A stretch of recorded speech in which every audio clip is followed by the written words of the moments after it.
On est tous d'accord pour dire qu'améliorer sa santé va permettre d'accélérer ses progrès. Moins de fatigue, meilleure récupération, plus d'hormones anabolisantes et plein d'autres trucs qui vont servir à progresser plus vite. Et on est aussi d'accord que l'inflammation nuit à la santé. Si votre corps doit tout le temps se défendre, comment pourrait-il optimiser tout le reste? Donc vouloir réduire l'inflammation semble être une bonne chose quand on cherche à progresser plus vite. Mais comment est-ce qu'on réduit l'inflammation? Si vous cherchez sur internet, vous allez sûrement trouver qu'il faut consommer plus d'oméga 3. Donc je vais pas vous dire de consommer plus d'oméga 3, je vais même vous le déconseiller. Vous allez me dire c'est un peu bizarre, surtout que si sur internet on le recommande, c'est peut-être qu'il y a une raison. Bien, je vais m'expliquer. Les oméga 3 réduisent l'inflammation en s'attaquant à l'inflammation elle-même et pas à sa cause. Et vous allez me dire en quoi est-ce que c'est mal? L'inflammation, c'est quoi d'abord? On va peut-être définir ce que c'est, ça nous aidera à comprendre pourquoi c'est peut-être pas si bien que ça. L'inflammation, c'est la réponse du système immunitaire au stress oxydatif. Donc c'est le moyen du corps pour se défendre contre le stress oxydatif. Le stress oxydatif aussi, c'est quoi? C'est des radicaux libres qui circulent dans le corps, donc des molécules qui ont perdu un électron et qui cherchent justement naturellement à se stabiliser et donc qui vont s'accrocher en quelque sorte à toutes les molécules qu'elles vont croiser pour se stabiliser en volant un de leurs électrons. Sauf que en faisant ça, elles vont endommager les molécules, elles vont changer la structure des molécules auxquelles elles vont s'accrocher. Et donc elles vont les rendre dysfonctionnelles, voire même peut-être nuisibles pour le corps. C'est notamment le cas avec le cholestérol LDL, qui, à cause du stress oxydatif, va rester bloqué dans le sang et va boucher les artères. Donc du coup, l'inflammation, c'est la réponse à ce stress oxydatif. Donc c'est le moyen du corps de se défendre face à ce stress oxydatif. D'ailleurs, généralement, elle ne suffit pas, vu la quantité de stress oxydatif qu'on donne à notre époque au corps, l'inflammation va juste pas suffire et on est dépassé. Mais donc bref, là c'est pas le sujet. L'inflammation, si elle est là, c'est qu'il y a une raison. C'est le moyen de défense du corps. Et donc on constate que quand on consomme plus d'oméga 3, cette inflammation est réduite. Mais est-ce que c'est vraiment une bonne chose de réduire l'inflammation sans réduire le stress oxydatif? Ça veut dire que votre corps, il se défend plus. Il se défend pas. Genre, il est attaqué par le stress oxydatif et on se dit, on va supprimer sa défense. C'est tellement débile. On va faire une petite comparaison. Imaginons que le stress oxydatif, c'est le feu. L'inflammation, c'est les pompiers. Imaginons s'il y a le feu chez vous. Vous voulez vraiment que les pompiers ne viennent pas? Non. La solution, c'est peut-être plutôt de supprimer le feu, la source du feu. Et bien dans la santé, on fait l'inverse. C'est-à-dire qu'on va plutôt s'attaquer à la conséquence qu'à la cause. Donc du coup, vouloir réduire l'inflammation en elle-même n'est peut-être pas une si bonne idée. Donc consommer des oméga 3 qui sont immunosuppresseurs, c'est-à-dire que du coup ils s'attaquent au système immunitaire, ils empêchent l'inflammation, c'est vraiment pas une bonne idée du coup. Donc là, on va chercher à s'attaquer à la cause, à la cause qui est le stress oxydatif. Comment on peut minimiser le stress oxydatif? Bien d'abord, d'où il vient le stress oxydatif? Il vient de l'environnement, l'alimentation, le stress extérieur et plein de facteurs environnants, même certains auxquels on penserait même pas. Mais donc bref, il est important d'optimiser l'alimentation, l'environnement et tout, mais dans cette vidéo, je vais pas vous parler de ça. Donc si vous voulez savoir comment faire, regardez d'autres vidéos que j'ai fait.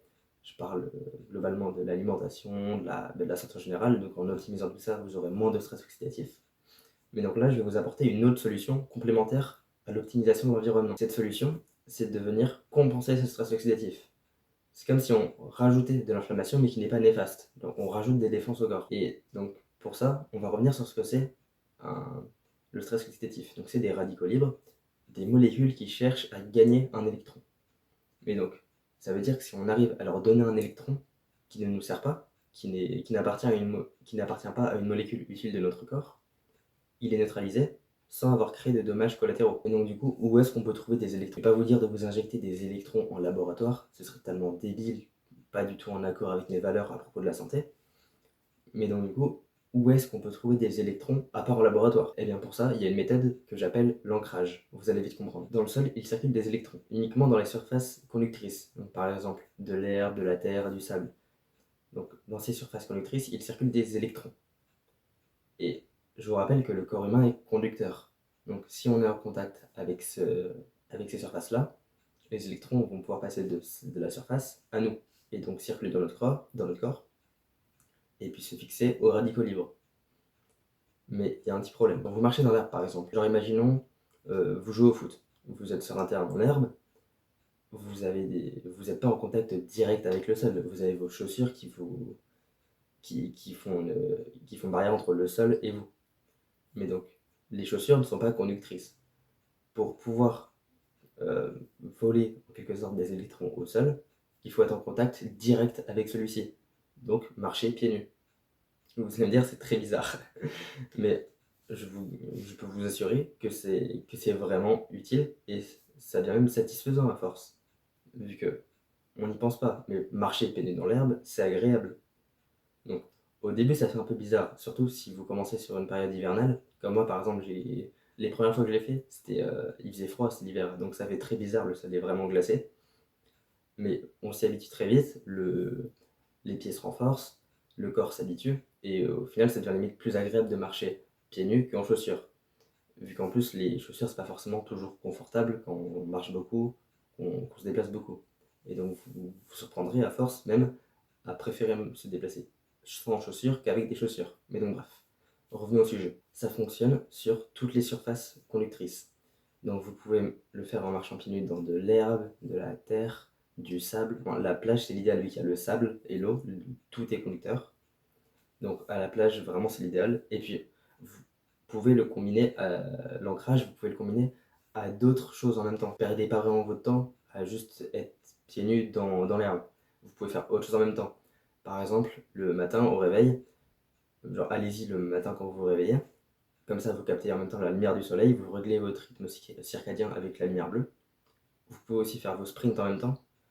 Par exemple, moi, ce que je fais, c'est que je fais mes sprints dès le réveil. Donc, je me lève, et je vais faire mes sprints pieds nus dans un chemin dans l'herbe avec le soleil. Donc je règle mon cycle circadien, je fais de l'ancrage et puis mes sprints. Donc vous avez juste à, pendant vos activités que vous faites déjà en extérieur, sur des surfaces conductrices, par exemple avant je faisais mes sprints sur du goudron, ben maintenant juste je les fais dans un chemin dans l'herbe qui me permet pouvoir le faire sans chaussures. Donc en gros, marche pieds nus sur des surfaces qui sont conductrices, tu vas avoir l'air con, mais c'est pour la santé, donc faut voir le bon côté des choses. Abonne-toi.